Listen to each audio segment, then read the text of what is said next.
presencia del doctor Marco Antonio López Ramírez.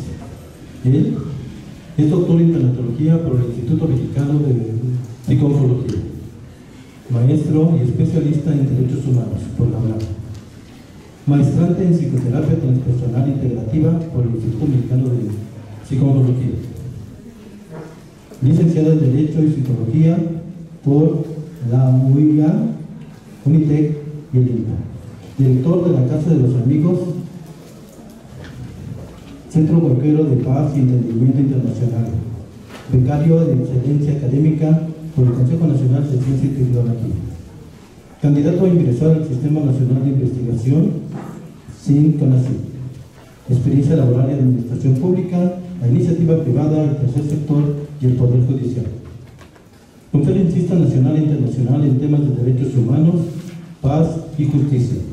Defensor de derechos humanos por más de 15 años, colaborando en defensa jurídica, apoyo psicosocial, promoción de derechos e incidencias en política pública y legislativa en derechos humanos.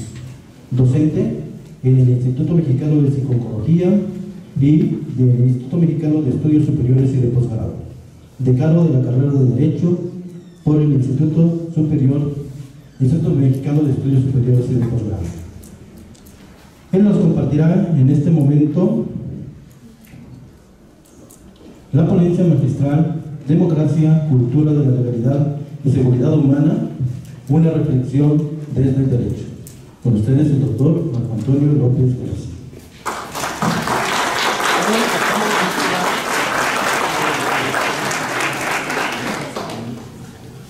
Muchas gracias, gracias al doctor Luis Armando Castañeda, querido amigo y querido docente del claustro de la licenciatura en Derecho. Y pues, en efecto, tengo aquí el honor de platicar con ustedes el tema de democracia, cultura de la legalidad, seguridad humana, una reflexión desde el derecho. ¿Por qué estas tres premisas que vamos a estar hablando en esta ponencia con ustedes? Porque parto de la base de que ningún estudiante de derecho, ningún jurista, ningún operador jurídico que no tenga claridad sobre qué es la democracia, qué es la cultura de la legalidad y qué es la seguridad humana, puede hacer una correcta aplicación del derecho. Entonces, el diálogo que vamos a estar haciendo va a ir en estas tres pistas.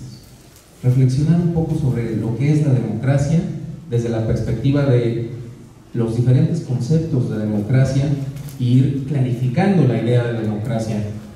Un ejemplo de la necesidad de hacer esa clarificación pues fueron las pasadas elecciones de 2018, elecciones presidenciales, elecciones de gobernaturas, renovación de cámaras del Poder Legislativo, que en mi lectura daban una necesidad de hacer esta clarificación conceptual sobre qué es la democracia. No podemos entender la democracia en ningún sentido si no hay claridad sobre una premisa básica y fundamental para el derecho: la cultura de la legalidad. En la perspectiva de la cultura de la legalidad, se parte de la premisa de que si no tenemos la capacidad de cumplir los mínimos indispensables, no habrá posibilidad de cumplir los máximos obligatorios. Si no hay la posibilidad de cumplir las básicas obligaciones cívicas, mucho menos habrá la posibilidad de cumplir con la ley. Y por estas premisas, entonces, el Estado crea condiciones para tener que hacer mecanismos de control social que, en la perspectiva de los defensores de derechos humanos, vulneran el Estado de Derecho. Y me refiero específicamente a la Ley de Seguridad Interior. Entonces, esta lectura de las premisas que les estoy mencionando para poder llegar a una conclusión fundamental: la necesidad del estudiante de Derecho para poder establecer cuál es su papel, cuál es su responsabilidad ciudadana y cuál es su responsabilidad humana en la construcción de una cultura de la legalidad y en la implementación de un Estado constitucional de derecho. Vamos entonces a partir de esa perspectiva de la democracia. Yo les preguntaría a ustedes, ¿qué es la democracia? ¿Cuál sería quizá la primera imagen que vendría a su mente si hablara sobre la democracia? Pues evidentemente la primera imagen serían elecciones, sería ir a votar, sería no votar, etc. Y si les dijera que la democracia es algo más que ir y emitir un sufragio o un voto, ¿qué me dirían? Dice el artículo 40 de la Constitución Política de los Estados Unidos Mexicanos. El Estado mexicano está conformado, digo, palabras más, palabras menos, está conformado en una democracia representativa, laica y soberana. Nuestra forma de gobierno es democrática. Desde la perspectiva del derecho, por esa razón, sin duda, debemos tener claridad sobre qué es la democracia.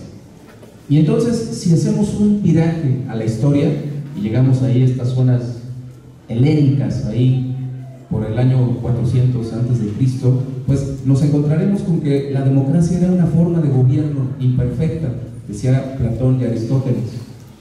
De las formas de gobierno, digamos, de las mejores formas de gobierno que había, democracia, monarquía y aristocracia, la democracia era la menos perfecta, el gobierno de los muchos. Así fuimos heredando esta concepción de democracia, la fuimos heredando, la fuimos construyendo históricamente de diversas maneras, en diversos momentos, y fuimos mezclando quizá el concepto de democracia con el concepto de república, la cosa pública, la cosa común. Y en este devenir histórico llegamos a la Revolución Francesa, en donde la república se vuelve el máximo exponente de la organización social. La Revolución Francesa, sin duda, nos enseña cómo la cosa común, la cosa pública, si no tiene una estructuración con base en instituciones y con base en un Estado de Derecho, pues se volvía caótica. No es casualidad pues que hayamos tenido estos escenarios históricos sobre el reinado del terror, por ejemplo, con Robespierre, ¿no? Llegamos a esta reflexión sobre la democracia, por ejemplo, llegamos a 1779 con la revolución en Estados Unidos, la independencia de Estados Unidos, en donde se realiza la separación de las 13 colonias del Imperio Británico y se establece un esquema de democracia electoral participativa, que es la democracia más antigua vigente de nuestra era contemporánea, ¿no? La gente se sorprende cuando descubre que Hillary Clinton tuvo más votos a nivel de conteo de votos que Donald Trump, pero por el sistema de elección democrático que es en Estados Unidos, colegiación vía colegios electorales, gana el que gana más colegios electorales, no el que tenga más votos. Por esa razón Donald Trump pues accede a la presidencia, ¿no? Gana más votos de los colegios electorales y es por esa razón que se vuelve presidente de los Estados Unidos. Entonces estamos viendo que hay diversas formas de entender la democracia. Tenemos una democracia electoral, como es nuestro caso, en donde cada determinado tiempo el ciudadano va a acudir a hacer la manifestación del sufragio para escoger a sus gobernantes. Pero hay otras formas de democracia que son necesarias considerar para esta renovación de la vida pública y de la cosa pública. Dice Alan Turing, tenemos la democracia participativa, esta democracia en donde es la ciudadanía la que en su ejercicio de liberación se empodera y participa en las actividades de la cosa común. En mi apreciación, pues hemos hecho esta democracia participativa, digamos, un poco a la mexicana, ¿no? Sin planeación, sin reflexión y sin entender con claridad que hay una responsabilidad ciudadana que implica y va construyendo las condiciones en este ejercicio ciudadano del mejoramiento de la cosa pública.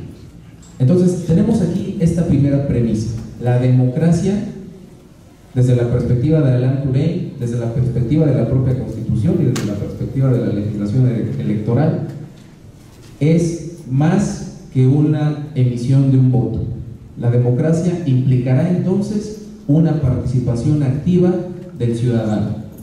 ¿Y quién es mejor para dar ese ejemplo de participación democrática que los estudiosos del derecho? Tenemos ahí entonces una primera responsabilidad ciudadana. El estudiante de derecho, el practicante de derecho, el operador jurídico y el jurista en general tiene la responsabilidad social de incentivar esta participación democrática. Vamos a dejar esta primera premisa. Seguimos con esta situación de la reflexión democrática. No podemos construir una cultura democrática de participación si no tenemos los mínimos indispensables para poder construir esta cultura democrática. ¿Cuáles son estos mínimos indispensables? En la justicia y en el derecho vamos a estar hablando de una premisa fundamental: la justicia cotidiana. Por ahí en el 2014, diversas instituciones de estudio del derecho, digamos las más representativas de México, el Centro de Investigación y Docencia Económicas, el Instituto de Investigaciones Jurídicas, la Presidencia de la República, entre otras instancias, instituciones y organizaciones, hicieron una investigación a nivel nacional sobre esta idea de la justicia cotidiana.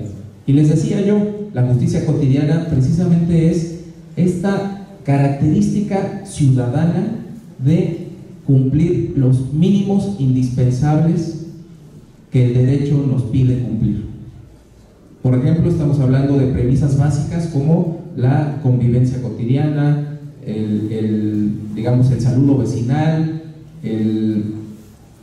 por ejemplo, en el caso del reglamento de tránsito, ¿no? que entra dentro de esta lógica de la justicia cotidiana, que son mínimos indispensables que mejoran la convivencia social y que van a permitir y generar condiciones para el cumplimiento de normas de mayor complejidad.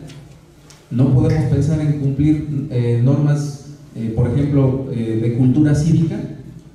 O sea, no podemos pensar en cumplir códigos penales, códigos civiles, códigos fiscales, pagos de impuestos, si no tenemos este referente mínimo o esta capacidad mínima para cumplir la ley de cultura cívica, ¿no? Por ejemplo. La justicia cotidiana estudiará entonces cómo la ciudadanía va a entender el derecho y cómo se van a generar estas condiciones para el cumplimiento de estas normas mínimas. Les decía, el resultado que sacó este estudio que mandó a hacer la Presidencia de la República en el 2014, que es de acceso público y vale la pena que le echen un vistazo, es la población mexicana tiene un alto déficit en el cumplimiento de las normas. Es decir, la ley no se cumple. Y la ley, me refiero a la ley de mayor complejidad, códigos, les digo, códigos penales, códigos civiles. La ley está específicamente reflexionada por los que la estudian, pero a nivel general la ciudadanía ni siquiera tiene esos referentes.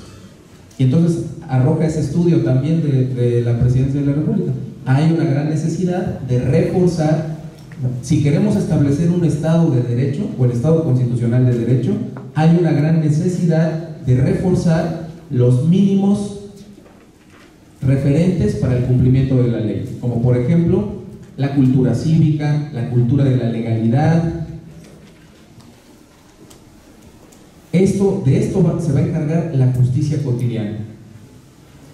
Aquí tenemos entonces en esta reflexión ecuacional una premisa fundamental. Para el cumplimiento de las condiciones democráticas en una sociedad es necesario tener el cumplimiento de los referentes mínimos e indispensables que la justicia cotidiana nos pide. Tenemos aquí una asociación básica para ir construyendo las condiciones para aplicar e implementar un Estado constitucional de derecho, diría Ferrajoli.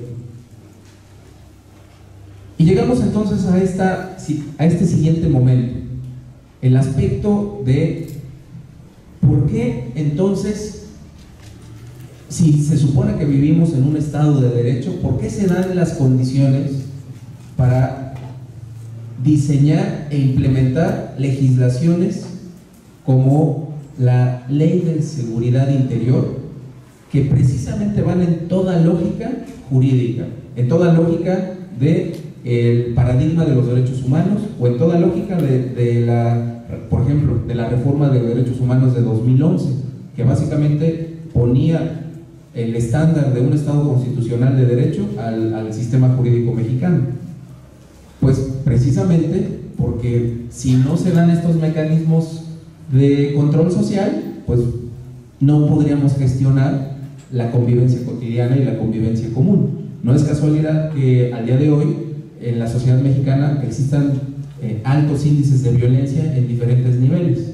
No es casualidad que el nuevo gobierno que acaba de ser electo, en una de las propuestas exponga la necesidad de generar diálogos y foros de reflexión para pacificar al país, ¿no? Porque los índices de violencia social son extremadamente altos.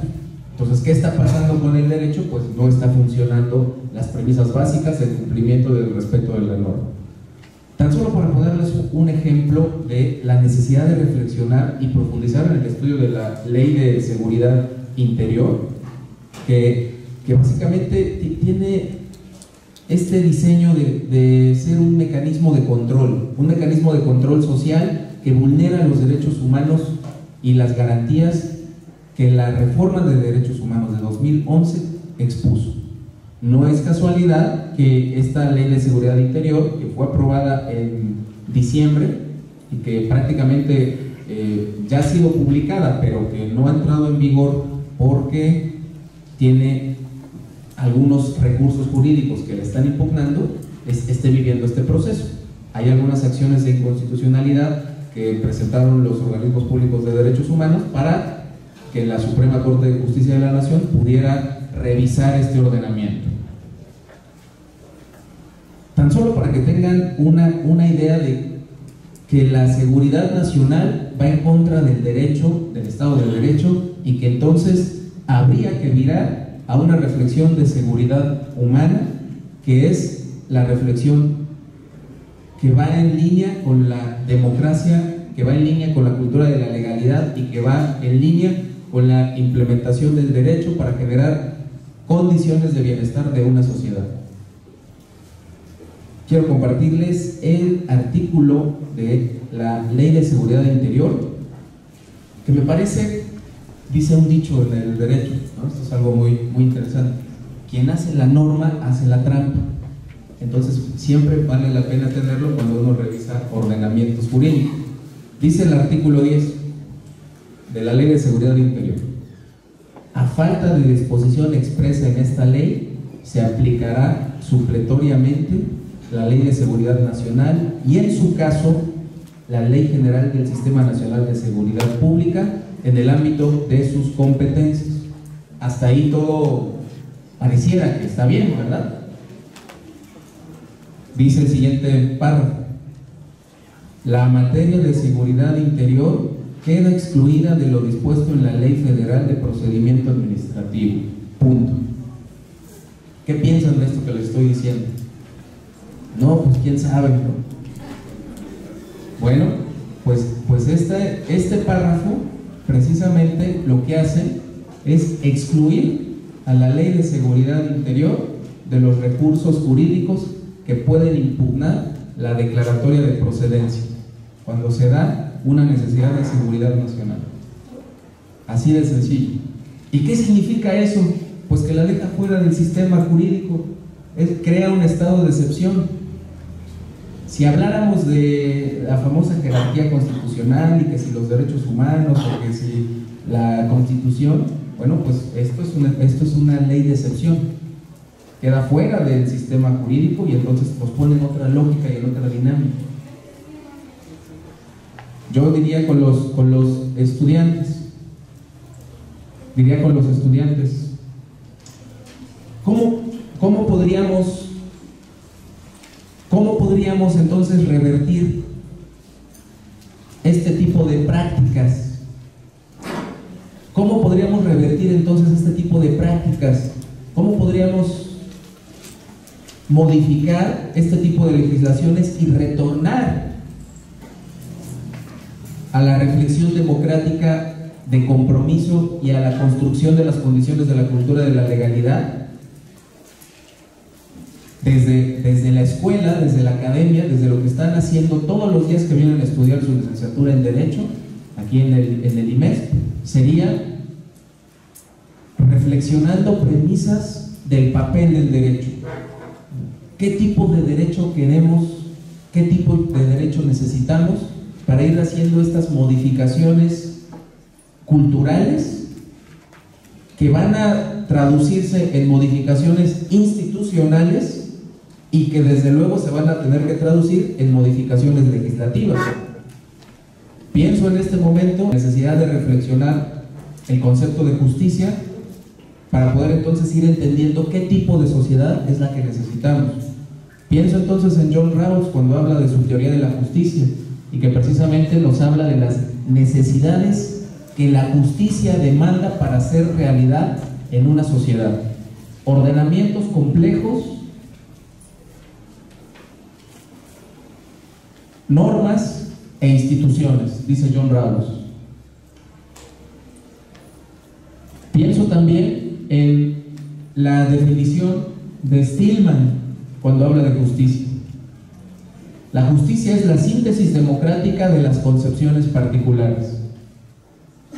Y entonces, en esta síntesis democrática hay una necesidad de poner el empeño de la construcción social para modificar la realidad. ¿Desde dónde? Desde el derecho. Para ir cerrando esta reflexión con ustedes, dice Axel Honneth: no podemos hablar de condiciones de justicia en una sociedad democrática si no se da la premisa fundamental del reconocimiento del otro. Para Honneth, la justicia no existe. Lo que existirá en todo caso será la posibilidad de reconocer al otro, y desde este reconocimiento, es decir, desde reconocerme al otro, desde el respeto, desde la tolerancia, pero ir más allá de esas premisas, desde la trascendencia del reconocimiento, es que se podrán construir las condiciones intersubjetivas para poder construir condiciones de convivencia básica. Si hablamos de una receta de la justicia cotidiana y de la cultura de la legalidad, pues tenemos que revisar lo que Axel Honneth propone. Me gustaría cerrar esta participación dejándoles como conclusión la pregunta: ¿qué tipo de derecho aspiran? ¿Qué tipo de práctica jurídica aspiran? ¿Qué aspiran para su país? Espero que estas preguntas puedan ayudar a hacer en ustedes una reflexión profunda de la democracia, de la cultura de la legalidad y de la necesidad de la construcción de una seguridad humana que vaya trascendiendo estas situaciones normativas que van en contra del ser humano, como sería una lógica de seguridad nacional. Y sin más ni más, quisiera dejarles, si tienen ahí algunos intereses en revisar esta información, pues ahí tienen algunos referentes fundamentales. De mi parte es todo y les agradezco su atención. Muchas gracias.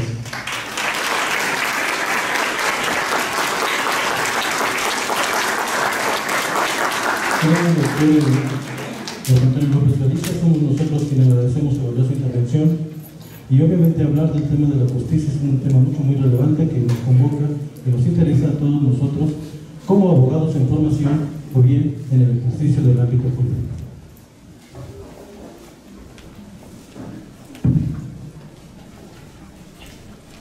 Mi querido doctor, soy por un conducto el Instituto Mexicano de Psicología y el Instituto Mexicano de Estudios Superiores y de Posgrado le hacen el más cordial reconocimiento por su labor y por su participación en este tercer encuentro de la área de Derecho. Un feliz día.